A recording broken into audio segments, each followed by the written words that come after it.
اور تمام پاکستانیوں سے یہی ریکویسٹ ہے کہ دعا کریں. اللہ تعالیٰ دعا سے سلسلے موڑتا ہے، سلسلے جوڑتا ہے، کہ یہ جو ایک مشکل میں یہ ملک ہے اور آپس میں ہی ہم مشتق رباں ہیں، اس سے ہم نکلیں اور اس ملک میں خوشحالی آئے، یہاں امن آئے، یہاں سکون آئے، لوگ اپنا بزنس کریں، بچے اپنی پڑھائی پہ جائیں.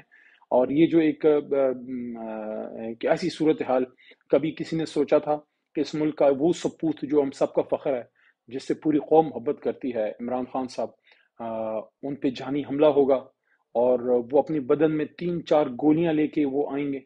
یہ اس کے قابل تھے عمران خان صاحب؟ کیا اس کے قابل تھے؟ کیا یہ ہم نے ان کے ساتھ انصاف کیا ہے کہ جو آدمی ساری زندگی ہمیں دے گیا اور ہم نے ان کے ساتھ یہ کیا؟ زندہ قومیں تو اپنے ہیروز اور اپنے جو ان کے اسٹالورٹس ہوتے ہیں ان کو سر کا تاج بنا کے رکھتے ہیں.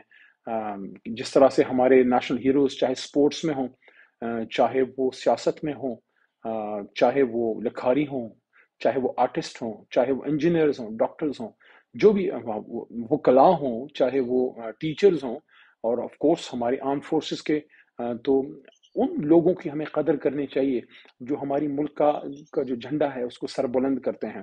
یہ عام لوگ نہیں ہوتے جو ملک کے لیے کرتے ہیں، جو ملک کے لیے کھیلتے ہیں، جو ملک کے لیے جان لڑاتے ہیں، جو ملک کے لیے جان کی بازی دیتے ہیں. ارشد شریف صاحب کی طرح، کرنل شیر خان شہید کی طرح، راشد منہاس صاحب کی طرح، صفت غیور پولیس کے ہمارے ہیرو، خیبر پختونخوا کے عابد علی صاحب ہمارے خیبر پختونخوا کے ہیرو. تو اس طرح کے لوگوں کی ہمیں قدر کرنی چاہیے. زندہ قومیں ان کو جو ہے وہ یاد رکھتی ہیں. آج